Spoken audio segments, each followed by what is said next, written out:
The volume begins in Singapore, where Apollo brings wine to three beautiful women.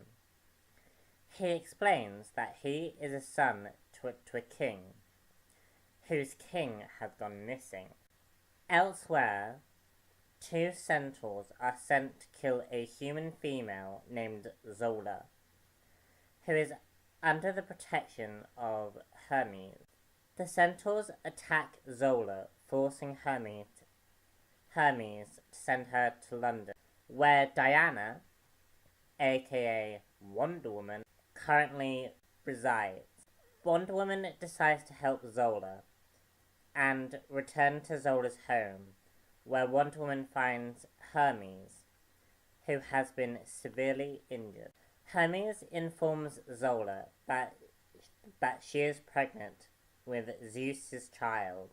Back at Singapore, Apollo is informed of a prophecy of a god killing another.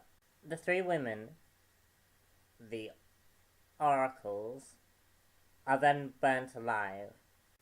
Hera, the wife of Zeus, talks with Strife, her daughter, about her and Zeus's marriage. Elsewhere, Wonder Woman, Hermes, and Zola arrive on Paradise Island, where they are greeted by Hippolyta. Hippolyta and Wonder Woman discuss Zola, who is talking to Hermes about how she met Zeus. The island is then suddenly attacked by Strife, who kills many Amazonians and reveals that she and Wonder Woman are sisters. It is revealed that many years ago, Hippolyta had relations with Zeus, resulting in Wonder Woman's birth. In order to keep Wonder Woman safe, she lied about her true origin. Meanwhile, the Amazonians plot a revolt against Wonder Woman, believing that she has brought shame to them all. However, Wonder Woman vows to leave Paradise Island, never to return. Meanwhile, Apollo visits Ares, the god of war, informing him of their father's disappearance. Wonder Woman deals with her revelation, whilst Hera goes to Paradise Island to exact her revenge on Hippolyta.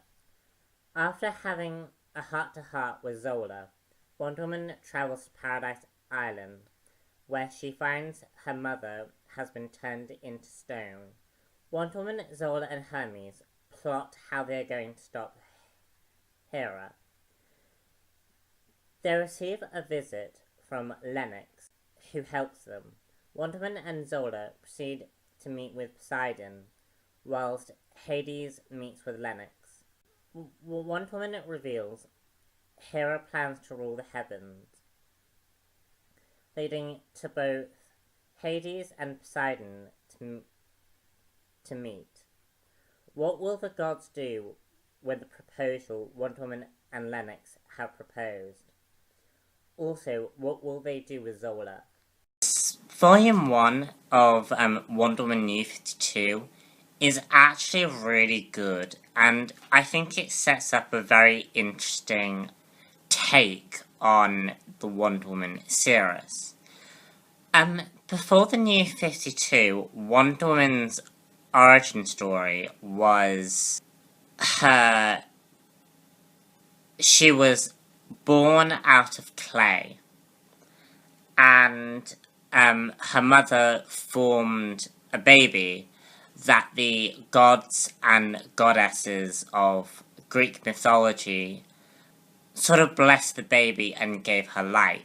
In the New 52, the whole clay birth is still there, but it's a cover-up to the fact that Wonder Woman is now the offspring of Zeus and Hippolyta, or however you pronounce that.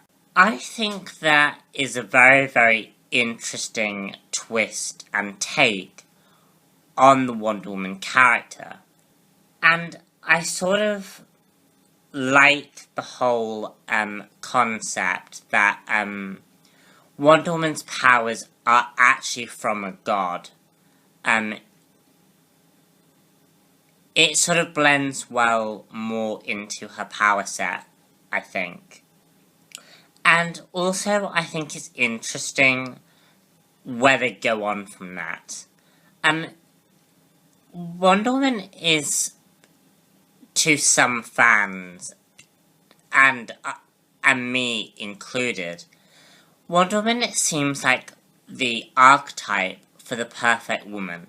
I find it interesting that although Wonder Woman is a very physical character, she has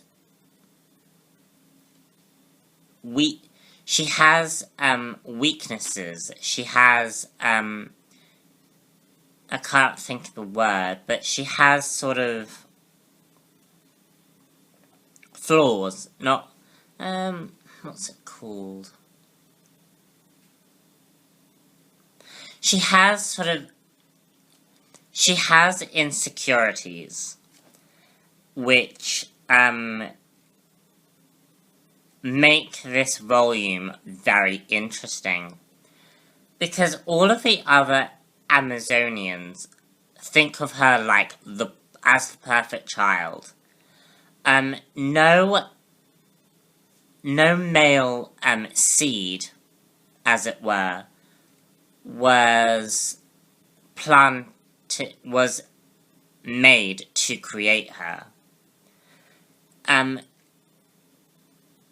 what they do in this story is they make that into Wonder Woman's insecurity in a very nice way, and I really like it.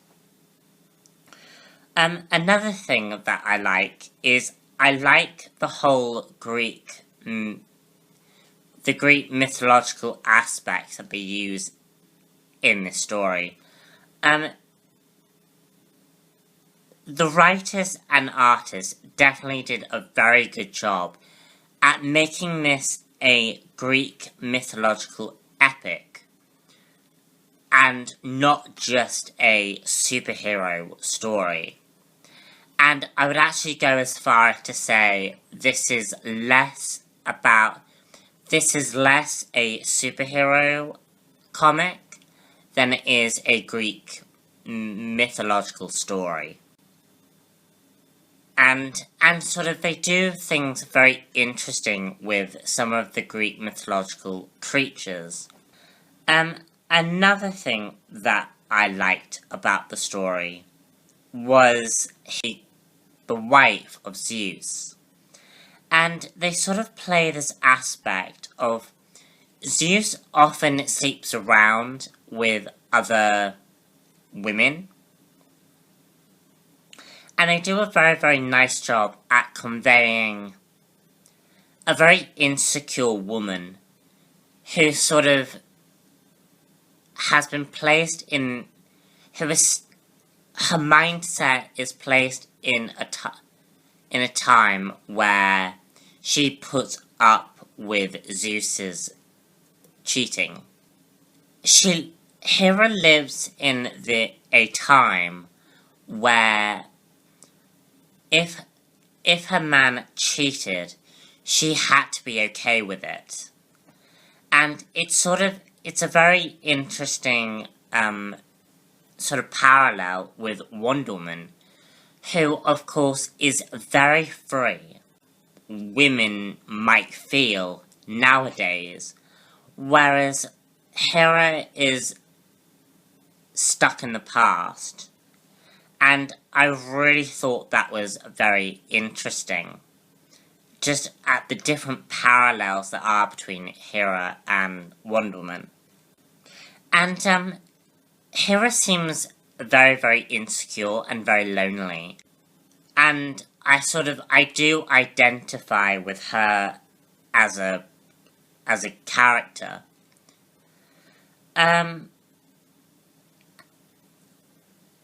I think going into future issues, because I have only read the first volume. I think it's going to be very interesting to find out where Zeus is, and what happened to him. Like, where is Zeus? Why has he disappeared, and why now? So I'm very interested about that. I also loved Eris. Eris, pre-New 52, was sort of a warrior. And he's sort of this, like, fighting, like, god. In this volume, he's a drunk, essentially. And I really thought that was very interesting. Sort of, every hangover he must have must create a war. I just think that is such a funny concept, and I really, really liked, this story. I give this a 5 out of 5.